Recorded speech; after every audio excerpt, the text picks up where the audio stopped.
అనకాపల్లి జిల్లా యలమంచిలి నియోజకవర్గ అచ్యుతాపురం ప్రజలను ట్రాఫిక్ కష్టాలు వెంటాడుతున్నాయి. ఓవైపు నత్తనడకన ఫ్లైఓవర్ నిర్మాణ పనులు, మరోవైపు ప్రత్యామ్నాయ మార్గాలు లేకపోవడంతో వాహనదారులు తీవ్ర ఇబ్బందులను ఎదుర్కొంటున్నారు.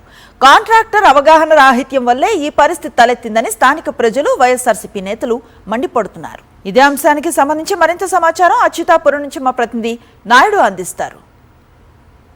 యలమంచిలి నియోజకవర్గం అచ్యుతాపురం నియోజకవర్గంలో జరుగుతున్న ఫ్లైఓవర్ బ్రిడ్జి కానీ, రోడ్డు నిర్మాణ పనులు కానీ ఇక్కడ ప్రజలకు నరక కోపాన్ని తలపిస్తున్నాయి. ఇక్కడ నుండి ప్రజలు ఈ రోడ్డు మార్గంలో తరలి వెళ్ళాలంటే తీవ్రమైన ఇబ్బందులు పడుతున్నారు. ఇంకా సాయంత్రం కానీ, మధ్యాహ్నం కానీ, ఉదయం సమయంలో ఇక్కడ నుండి వాహనాలు కదలాలంటే గంటల కొద్ది టైం పడుతుంది. ముఖ్యంగా ఈ అచ్యుతాపురం సజ్జ ప్రాంతంలో సుమారు 400 వరకు కూడా పరిశ్రమలు ఉన్నాయి. ఈ పరిశ్రమలన్నింటికి కూడా రోజు వేలాది వాహనాలు ఈ మార్గంలోనే తరలి వెళ్తాయి. ఇక్కడ ప్రజలు పడుతున్న ఇబ్బందుల మీద మనతో మాట్లాడడానికి వైఎస్ఆర్సీపీ అచ్యుతాపురం మండల అధ్యక్షులు శంకర్రావు ఉన్నారు. సార్ చెప్పండి, ప్రధానంగా ఇక్కడ ప్రజలు ఎలాంటి ఇబ్బందులకు గురవుతారు?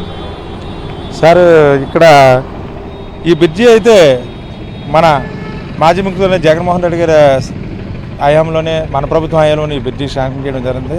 మరి దురదృష్టవశాత్తు మనం ఓడిపోయినా మరి కూటమి ప్రభుత్వం ఏదో నడక పనులు సాగిస్తూ ఇప్పుడు వచ్చి దగ్గర సుమారుగా 1 year కాలం గడిపినా ఎక్కడ గొంగలు అక్కడే ఉన్నట్టు ఉంటూ మరి ఇక్కడ ఉన్న స్థానికంగా ఉన్న కూటమి నాయకులు మరి ప్రత్యామ్నాయంగా ఆ కాంట్రాక్టర్ తోటి, ఆ సీఈఓ తోటి మాట్లాడే, ఎస్సీ గారితో మాట్లాడే ప్రత్యామ్నాయంగా ఆల్టర్నేటివ్ రోడ్డు చూపించుకుంటా ఇది విలేజ్లో మేము ఇక్కడ ఇక్కడ స్థానికంగా 3 సర్పంచ్లు, అలాగే ఇక్కడ అచ్యుతాపురం సర్పంచ్, మోసపేట సర్పంచ్, నేను కూడా దుప్తూరికి మా రెవెన్యూ సంబంధించిన సర్పంచ్.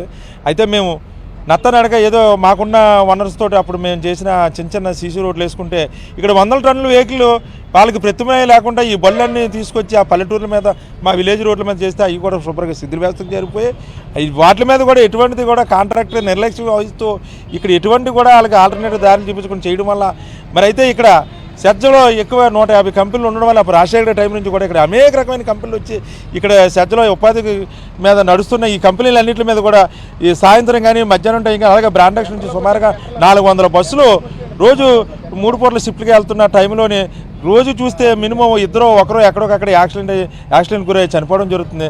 ప్రజలకు ఇంత నష్టం జరుగుతున్న ఈ కూటమి ప్రభుత్వం నిమ్మకు నీరెత్తినట్టు వారి చర్యలు తీసుకోకుండా, ఆల్టర్నేట్ చేయకుండా చాలా నిర్లక్ష్యం చేస్తున్నారు. ఇప్పటికైనా ప్రభుత్వం, కూటమి నాయకులు కళ్ళు తెరిచి ఈ బ్రిడ్జిని త్వరగా వర్క్ కంప్లీట్ చేసి ప్రజలకు విముక్తి కలిగించాలని చెప్పేసి మేము స్థానికంగా అందరం కూడా కూటమి ప్రభుత్వాన్ని కోరడం జరుగుతుంది. వీళ్ళకి ఎటువంటి ప్రత్యామ్నాయ రోడ్లు లేకుండా ఎక్కడికక్కడ రోడ్డుని బంధించేసి చిన్న రోడ్లలో పంపించడం, అలాగే అనేక మంది ఇంజూర్ అవుతున్నారు, కొంతమంది చనిపోతున్నారు. కానీ ఎటువంటి పోలీసులు కానీ, కూటమి గవర్నమెంట్ కానీ దీనికి ఎటువంటి జాగ్రత్తలు తీసుకోకుండా ఏ రోజైతే ఆ రోజు ఈరోజు ఒక ఇన్ఫర్మేషన్ లేకుండా ఎక్కడికక్కడ పెద్ద బండరాలు ఎట్టి మూసేస్తున్నారు. ఇప్పటికైనా తక్షణమే స్పందించి ఈ బ్రిడ్జి నిర్మాణాన్ని త్వరగతిన పూర్తి చేయాలని చెప్పి స్థానికంగా ఉన్న నేతలంతా కూడా డిమాండ్ చేస్తున్నారు. ఇక్కడ నుండి ఊరి నుండి అచ్యుతాపురం సెంటర్ నుండి బయటికి వెళ్ళాలన్నా లేదా లోపలికి రావాలన్నా చాలా ఇబ్బందులు పడుతున్నామని, ఒకేసారి వందలాది వాహనాలతో ట్రాఫిక్ జామ్ అవడం వల్ల అత్యవసర పరిస్థితుల్లో బయటికి కూడా వెళ్ళలేని పరిస్థితి ఉందని, ఒక్కొక్క స్కూల్లో ఉన్న సమయంలో స్కూల్ పిల్లలు కూడా స్కూల్కి వెళ్ళేందుకు అనేక అవస్థలు పడుతున్నారని చెప్పి